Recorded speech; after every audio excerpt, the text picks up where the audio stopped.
방금 함께 읽으신 짧은 본문은 여호수아가 여리고에 가까이 이르렀을 때라는 말씀으로 시작합니다.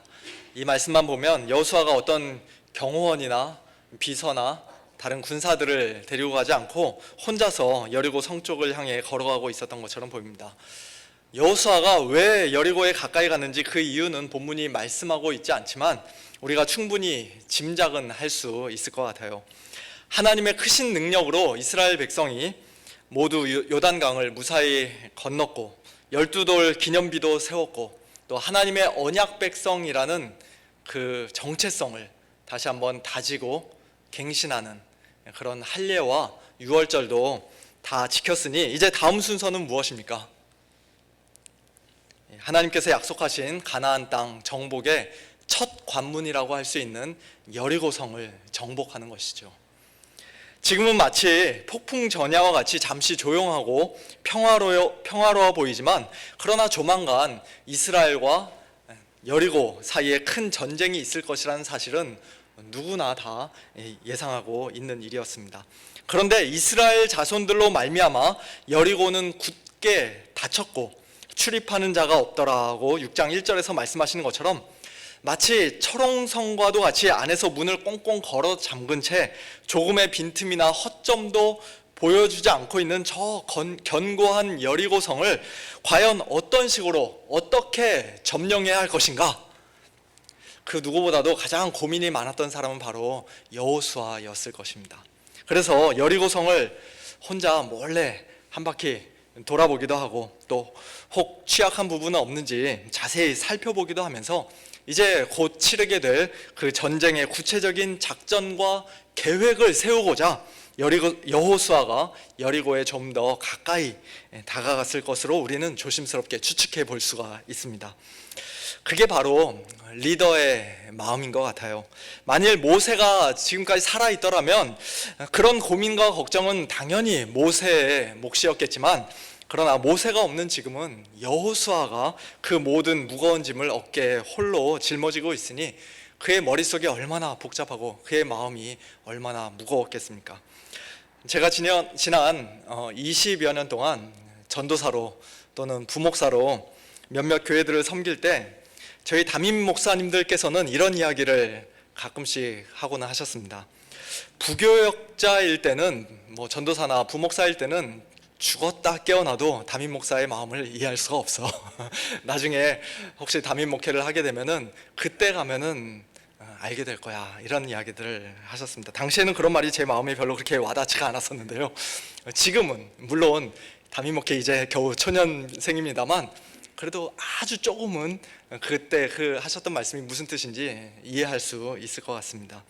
대단하게 뭐 하는 것 없어 보여도 또 그닥 잘하지 못해도 어깨를 짓누르는 중압감과 마음의 부담감이 늘 있는 것이 사실입니다. 성도님들 몸이 편찮으시거나 또 가정에 힘든 일이 있다는 소식을 들으면 심지어 이 코로나로 인해서 교회가 예년 같지 않은 그와 같은 어쩔 수 없는 상황조차도 혹시 내가 뭔가 잘못해서 내가 너무 부족해서 내가 우리 성도님들을 위해 더 기도하지 않아서 이런 것은 아닌가라는 그런 생각이 들 정도로 마음에 큰 부담감이 있습니다. 아마 지금 여호수아도 그와 같은 마음의 부담감과 리더로서의 막중한 책임감을 가지고 혼자 여리고에 가까이 다가간 것이 아닐까 싶습니다. 어쨌든 그처럼 여리고에 가까이 다가가던 여호수아는 자기 앞에서 칼을 손에 들고 서 있는 어떤 한 사람을 보았습니다. 얼마나 놀랐을까요? 여리고 근처에서 그냥 낯선 사람, 평범한 사람을 보기만 해도 누구지? 하면서 놀라고 긴장했을 텐데 심지어 손에 칼을 들고 있는 사람, 아마 군복까지도 멋지게 차려입었을 그런 장군과도 같은 사람을 만났으니 여호수아는 당연히 긴장하면서 극도의 경계를 했을 것입니다. 그래서 거의 본능적으로 즉각적으로 그에게 묻습니다. 너는 우리를 위하느냐 우리의 적들을 위하느냐? 소속을 밝히라는 것이죠. 둘 중에 누구 편이냐는 것입니다. 이 질문은 여호수아뿐만 아니라 아마 저와 여러분이 그 자리에 그런 상황에 있었다 해도 누구나 다 똑같이 했을 법한 아주 지극히 상식적인 질문입니다. 당신 손에 들고 있는 그 칼 참 좋아 보이는데 그거 얼마입니까? 그거 어디서 샀습니까? 뭐 그렇게 물어볼 사람은 아무도 없을 거예요. 지금 이 상황에서 중요한 것은 그가 과연 누구 편인가 하는 것이죠. 만일 그 낯선 사람이 여호수아 편이고 이스라엘 편이라면 그가 지금 손에 들고 있는 그 칼은 아무런 위협이 되지 않을 것입니다. 여호수아는 아주 훌륭한 군인 한 사람을 자기 편으로 얻어서 든든한 마음으로, 아주 기쁜 마음으로 다시 자기 진영으로 그와 함께 돌아갔을 것입니다. 그러나 반대로 그가 만일 적들의 편이라면, 그가 여리고나 가나안 왕들에 속한 군인이라면 여호수아는 당장에 칼을 빼들고 그와 싸워야만 했을 것입니다. 그러므로 여호수아가 그에게 기대했던 대답은 당연히 나는 너희를 위하는 자다, 나는 너희 편이다 라는 그런 대답이었습니다. 그런데 여호수아의 그 질문을 받은 사람은 전혀 뜻밖의 대답을 합니다. 아니라. 도대체 뭐가 아니라는 것입니까? 나는 너희 편도 아니고 적들 편도 아니고 스위스처럼 나는 중립이다, 그런 뜻입니까? 영어 성경 NIV 성경에서는 neither, 둘 다 아니다 라고 번역을 해서 우리가 그런 식으로 오해할 수도 있습니다만, 그러나 우리말 성경이 바르게 번역한 것처럼 원어 성경은 아니다, 그냥 no 라고 되어 있습니다. 너는 우리를 위하느냐 우리의 적들을 위하느냐라는 질문에 no 라는 대답, 무슨 뜻입니까? 말이 되는 대답입니까? 제가 2003년도에 미국 처음 왔을 때 제 생각에는 그때가 제 인생 가운데서 영어를 제일 잘했을 때였던 것 같은데요. 이상하게도 갈수록 점점 더 못해집니다. 어쨌든 그랬음에도 불구하고 하루는 제가 아주 간단한 영어를 알아듣지 못해서 굉장히 당황스럽고 또 부끄러운 경험을 한 적이 있었습니다. 인앤아웃인지 맥도날드인지 장소는 정확하게 생각나지 않는데요, 패스트푸드점에서 음식을 시켰더니 그 주문을 받는 사람이 저에게 이렇게 질문을 합니다. For here or to go? 근데 한국에서는 한 번도 들어본 적이 없고 뭐 써본 적은 더더욱 없었던 그런 표현이죠.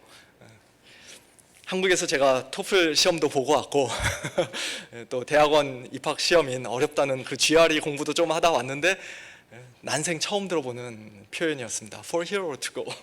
빨리 말하니까 그게 무슨 뜻인지 도무지 못 알아듣겠는 거예요. 그나마 마지막 단어인 go 라는 말은 제가 겨우 알아들어가지고 어디 가라는 건 아닌데 그래서 제가 no 라고 대답을 했습니다. 그랬더니 그 사람이 아주 이상하다는 듯이 저를 쳐다보면서 똑같은 질문을 다시 한번 합니다. For here or to go? 그 for here or to go라는 말을 듣고서는 6명이 우르르 식당에 왔다가 4명은 남아서 먹고 2명은 집에 돌아갔다는 그런 우스갯소리도 있는데요, 제가 거의 그 수준이었던 것이죠. 여기서 먹을래? 아니면 포장해 줄까? 집에 가져갈래? 그 둘 중에 하나를 선택해서 대답해야 되는 그 질문에 제가 no라고 대답했으니 그 주문 받는 사람이 얼마나 웃기고 황당했겠습니까? 너는 우리 편이냐 아니면 적들 편이냐, 둘 중 하나를 선택해서 대답해야 하는 여호수아의 질문에 칼을 손에 든 이 사람이 no, 아니라고 대답한 것도 어떤 면에서는 그와 같다고 할 수 있습니다. 여호수아 입장에서는 상당히 당황스럽고 어리둥절한 대답이었을 것입니다. 하지만 아니라는 대답은 그가 여호수아의 질문을 제대로 잘 이해하지 못해서 한 대답이 아니었습니다. 나는 네 편도 아니고 적들 편도 아니고 나는 철저하게 중립이다라는 그런 의미도 아닙니다. 오히려 그보다는 우리를 위하는가 적들을 위하는가, 그 두 가지 옵션 중에서 나보고 하나를 선택하라고 하는데, 그러나 그렇게 묻는 너의 그 질문 자체가 잘못되었다 라는 뜻으로 하는 대답이라고 할 수 있습니다. 여호수아야, 너는 너를 기준으로 해서 세상 모든 사람들을 네 편 아니면 적들 편, 그렇게 둘로 나누지만, 그래서 나는 그 둘 중에서 어느 편에 속하냐고 지금 네가 나에게 묻고 있지만, 그러나 사실은 네가 기준이 아니다, 네가 세상의 중심이 아니다, 네가 생각하지 못한 또 다른 옵션이 있다 라고 말씀하시며 여호수아의 잘못된 질문을 정정해 주고 계시는 것입니다. 이것은 그동안 지구를 중심으로 태양이 돈다고 철석같이 믿었던 사람에게 그게 진리가 아니라 태양을 중심으로 지구가 돌고 있는 것이라고 말해주는, 소위 코페르니쿠스적인 그런 발상의 전환이라고 할 수 있습니다. 물론 여호수아는 자기가 세상의 중심이고 자기가 우주의 중심이라고 생각하는 그런 교만한 사람은 아니었습니다. 그는 분명 하나님을 참되게 믿고 하나님을 진실로 경외하는 매우 성숙한 신앙인이었습니다. 그럼에도 불구하고 지금 여리고성 정복이라는 중차대한 사명 앞에서 여호수아는 어쩔 수 없이 본능적으로 자기 위주의 생각, 자기를 중심에 놓고 하는 그와 같은 생각에 빠지는, 그런 오류에 빠지는 실수를 범하고 만 것입니다. 어떻게든 이 전쟁에서 이겨야 한다는 강박관념과 중압감과 긴장감에서 너는 우리를 위하느냐 우리 적들을 위하느냐 질문하는 여호수아에게 손에 칼을 들고 있었던 그 사람은 아니라 나는 여호와의 군대 장관으로 지금 왔느니라고 대답함으로써 여호수아의 그런 잘못된 생각을 교정해 주었습니다. 그가 여호수아에게 대답한 말은 아마도 이런 의미였을 것입니다.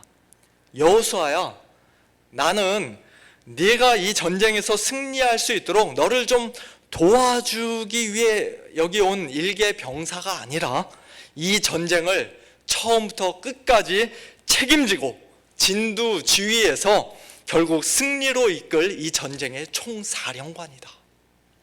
나는 너희 이스라엘 군대의 대장일 뿐만 아니라 더 나아가 하늘의 수많은 천군 천사들의 대장이다. 이 전쟁은 여호수아 너 개인의 전쟁이 아니라 이스라엘의 전쟁이 아니라 궁극적으로는 나의 전쟁이다. 옆에서 돕고 섬겨야 할 자는 내가 아니라 바로 너다. 그의 대답을 통해 그와 같은 사실을 깨달은 여호수아는 즉시 엎드려 얼굴을 땅에 대고 그에게 절을 합니다. 그리고 방금 전과는 전혀 다른 종류의 질문을 그에게 합니다. 내 주여, 종에게 무슨 말씀을 하려 하시나이까? 이스라엘의 리더인 자기 자신이 어떻게든지 이 전쟁을 책임지고 승리로 이끌어야 한다고 생각하며 큰 부담감에 사로잡혀 있던 여호수아가 자기는 그저 종에 불과한 자요, 실제로 자기에게 명령을 내리고 모든 군대를 이끄실 분은 따로 있다는 사실을 깨닫게 된 것이죠.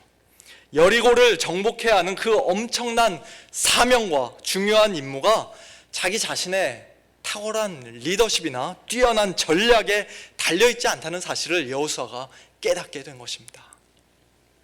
여호수아가 땅에 엎드려 절하면서 속으로 기분 나빠했을까요? 자존심이 상했겠습니까? 분명 그렇지 않았을 것입니다. 그동안 자기의 가슴을 답답하게 만들고 자기 어깨를 아주 무겁게 짓누르고 있던 그 모든 부담스러운 짐이 한순간에 벗겨져 나가는 듯한 그런 참된 자유와 기쁨과 위로와 행복과 평안을 여호수아는 충만하게 맛보았을 것입니다. 사랑하는 성도 여러분, 오늘 우리에게도 이와 같은 코페르니쿠스적인 사고의 전환, 관점의 전환이 필요합니다. 예수님을 처음 믿을 때뿐만 아니라 매일 매순간 필요합니다. 사실 하나님의 은혜로 예수님을 참되게 믿는 성도들은 나는 나의 것이 아니라 주님의 것입니다. 내 인생의 주인은 내가 아닙니다. 나 자신이 아닙니다. 사람의 제일 되는 목적은 하나님을 영화롭게 하고 그분을 영원토록 즐거워하는 것입니다 라고 진심으로 고백하는 자들이죠. 그래서 이제 새롭게 된 피조물로서 남은 인생 하나님을 기쁘시게 해드리고자, 하나님께서 맡겨주신 그 귀한 사명 잘 감당하고자 최선을 다하며 하루하루 살아가는 자들이 바로 성숙한 성도들입니다. 너무나 귀한 신앙 고백이고 너무나 아름다운 삶의 모습이에요. 그런데 그런 귀한 고백을 하며 하나님을 열심히 섬기던 우리 성도들도 자칫 잘못하면 자기의 생각과 마음과 삶에서 주객이 완전히 뒤바뀌어 버리는 그런 실수를 범할 때가 종종 있습니다. 어느새 하나님이 우선이 아니라 나의 사역이, 나의 생각이나 나의 계획이 더 우선될 때가 있습니다. 하나님이 중심이 아니라 내가 중심이 되고 우리 가정, 우리 교회가 더 중심에 놓이게 될 때가 있습니다. 사람의 제일 되는 목적이 하나님을 영화롭게 하고 그분을 영원토록 즐거워하는 것이어야 하는데, 마치 하나님의 제일 되는 목적이 사람을 영화롭게 하고 사람을 즐겁게 해주는 것처럼 그렇게 착각할 때가 있습니다. 나의 성공과 우리 가정의 행복과 우리 교회의 부흥을 위해 하나님이 존재하시는 것이라고 착각합니다. 그래서 하나님을 마치 요술 램프 속의 요정처럼 내가 필요할 때마다 불러내어 꺼내서 어서 나를 도우라 명령하기까지 합니다. 내 편이냐 적들 편이냐 따져 묻고, 만일 내 편을 하나님이 안 들어주신 것처럼 그렇게 느껴지면 투덜투덜 불평하고 하나님을 원망합니다. 그러나 그와 같은 우리의 착각과 뒤바뀐 우선순위에 하나님께서는 아니라 NO! 라고 단호하게 말씀하십니다. 우리 자신의 영광과 우리 교회의 어떤 사역을 위해 하나님이 존재하시는 것이 아니라 하나님의 영광을 위해 저와 여러분이, 그리고 우리 교회가 존재하는 것이라는 사실을 우리는 잊지 말아야 합니다. 하나님을 참되게 섬기라고, 먼저 그의 나라와 그의 의를 구하는 삶을 살라고 하나님께서 우리를 창조하셨고 우리를 구원해 주셨으며 우리 서문교회를 일찍이 이 지역에 세우시고 오늘에 이르기까지 붙들어주고 계신 것입니다. 이것은 우리가 조금도 기분 나빠하거나 자존심 상해할 일이 아니지요. 오히려 기뻐하고 즐거워하고 감사해야 할 일입니다. 우리는 하나님께서, 예수님께서 친히 총사령관으로 이끄시고 싸우시는 전쟁, 2000년 전에 이미 승리하셨고 앞으로 장차 마지막 날 완전히 승리하실 그 영광스러운 전쟁의 군사로, 종으로 부르심을 받아 함께 동참하는 그런 큰 영광을 얻은 자들입니다. 우리 자신의 싸움과 우리 교회의 사역을 하나님이 옆에서 조금 도와주시는 정도가 아니라 하나님의 싸움과 하나님의 사역의 귀한 도구로, 하나님의 동역자로 쓰임받는 그런 큰 특권을 받은 자들입니다. 지난 한 주간 이 말씀을 묵상하면서 저는 개인적으로 정말 많은 위로를 받았습니다. 우리 서문장로교회 앞날이 많은 사역의 새 성패가 궁극적으로 저의 능력과 저의 열심에 달려있지 않다는 사실이 얼마나 감사하고 얼마나 안심이 되는지 모르겠습니다. 여호와의 군대 대장이 되시는 우리 주님께서 친히 저와 여러분 한 사람 한 사람을, 우리 성도님들의 각 가정을, 그리고 우리 서문교회를 지금도 앞장서서 인도하고 계시고 또 끝까지 책임져 주실 줄로 믿습니다. 우리가 해야 할 일은 그 발 앞에 납작 엎드려서 내 주여 종에게 무슨 말씀을 하려 하시나이까? 말씀하소서, 내가 듣겠나이다. 우리가 듣겠습니다. 그와 같은 겸손한 자세로 주님의 말씀을 듣고 그 명령에 순종하는 것입니다. 여호수아에게 나타난 이 여호와의 군대 대장은 분명히 보통 평범한 사람이 아니었습니다. 그는 일반적인 천사도 아니었습니다. 만일 그가 보통 사람이나 일반적인 천사였다면 여호수아가 얼굴을 땅에 대고 엎드려 절했을 때 그러지 말라고 즉각적으로 말려야 했을 것입니다. 루스드라 사람들이 사도 바울과 바나바를 신으로 섬기고 제사하려 할 때 바울과 바나바는 자기들의 옷을 찢어가며 극구 말렸습니다. 사도 요한이 두 번이나 천사의 발 앞에 엎드려 경배하려 했을 때에도 그 천사들은 나는 종이니 삼가 그리하지 말고 오직 하나님께 경배하라고 말하며 역시 말렸습니다. 그러나 여호와의 군대 대장은 여호수아가 그의 얼굴을 땅에 대고 엎드려 절할 때 그 경배를 말리지 않고 그대로 그냥 받았어요. 여호수아가 내 주여 종에게 무슨 말씀을 하려 하시나이까 라고 말할 때 나도 너처럼 종이야, 똑같은 종이야 라고 말하지 않았습니다. 오히려 내 발에서 신을 벗으라, 내가 선 곳은 거룩하니라고 그는 여호수아에게 말했습니다. 어디서 많이 듣던 말씀 아닙니까? 40년 전 미디안 광야 호렙산에서 양떼를 치던 모세에게 하나님께서 나타나 하셨던 말씀입니다.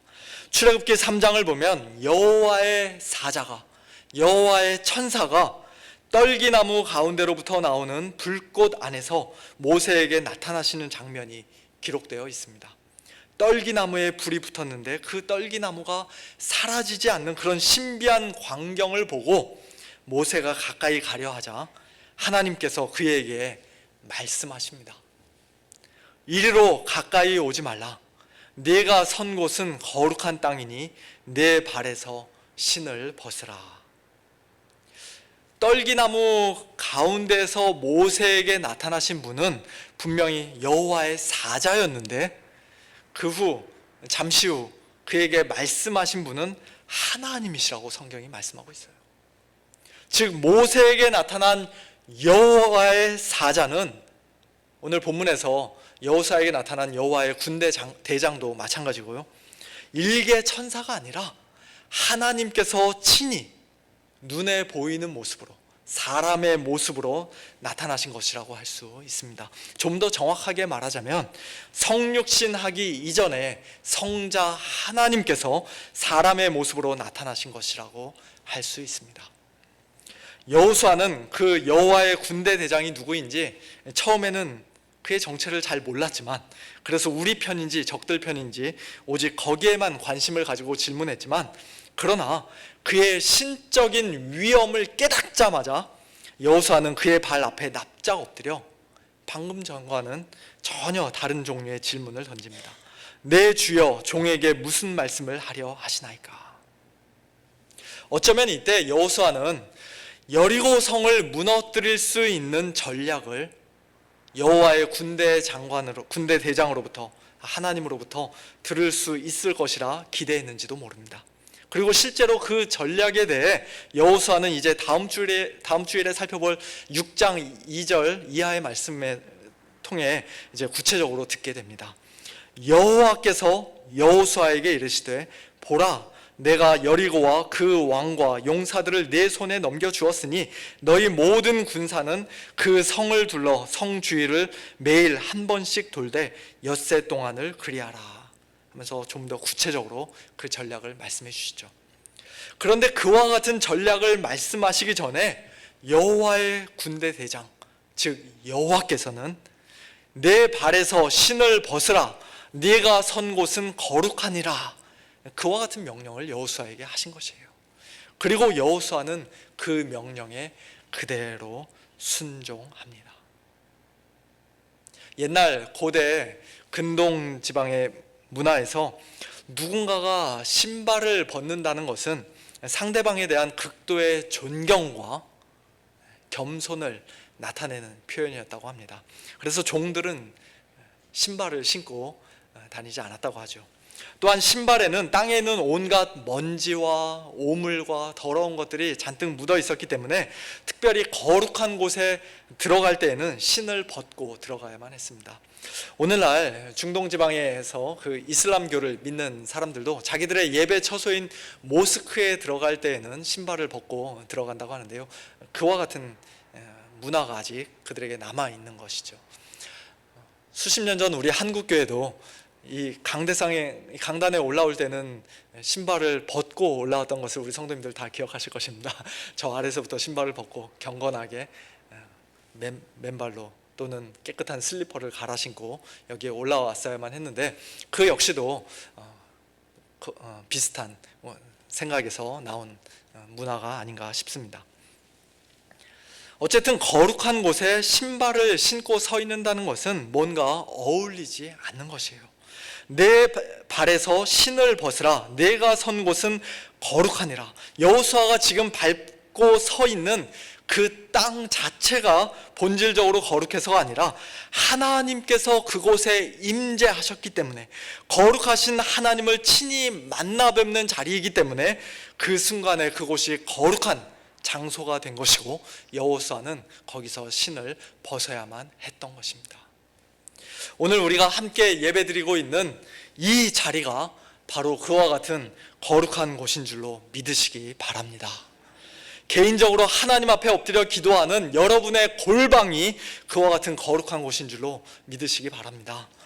하나님의 말씀을 읽기 위해 집에서 혼자 성경책을 펴거나, 또는 하루 20분 공동체 성경 읽기 유튜브를 보며 하나님의 말씀을 듣는 바로 그 자리가 하나님께서 임재하시고 또 하나님께서 말씀하시는 거룩한 곳인 줄로 믿으시기 바랍니다. 더 넓게는 우리가 하나님과 동행하는 매일매일의 삶의 현장이 곧 하나님께서 임재하시는 거룩한 장소라고 할 수 있습니다. 그와 같은 곳에서, 그와 같은 거룩한 곳에서 우리는 신을 벗어야 합니다. 하나님을 참되게 경외하는 마음으로 가장 겸손한 자세로 우리의 더러운 신을 벗어야 합니다. 나의 죄인됨을 고백하면서 나 자신의 무능함과 연약함을 인정하면서 내 주여 종에게 무슨 말씀을 하시려나이까, 그렇게 가장 낮은 자세로 엎드려 하나님의 말씀을 듣고 하나님을 경배하는 것이 곧 우리의 신을 벗는 것입니다. 그것이 여리고를 무너뜨리는 싸움보다 더 중요한 것이고 우리의 삶에서 가장 우선시 되어야 하는 것이에요. 우리는 교회의 어떤 외적인 행사나 분주한 사역이나 큰 프로젝트보다도 하나님 앞에 올려드리는 경배와 예배를, 또 하나님과의 깊은 친밀한 인격적인 관계를 훨씬 더 중요하게 생각해야 합니다.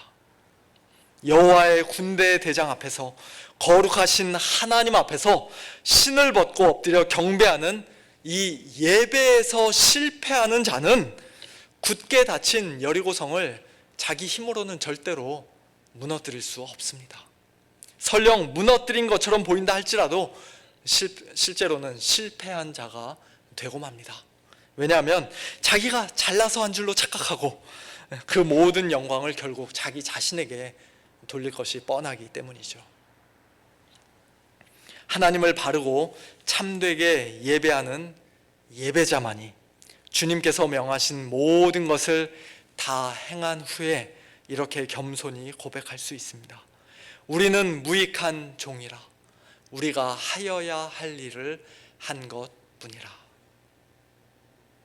아무쪼록 여호와의 군대의 대장이 되시는 우리 주님을 언제나 굳게 신뢰하고 의지하는 종으로서, 또한 그 발 앞에 겸손히 신을 벗고 엎드려 경배하는 진정한 예배자로서 우리 앞에 놓여있는 견고한 여리고성을 향해 담대히 나아가는 우리 모두가 되기를 우리 주님의 이름으로 축원합니다.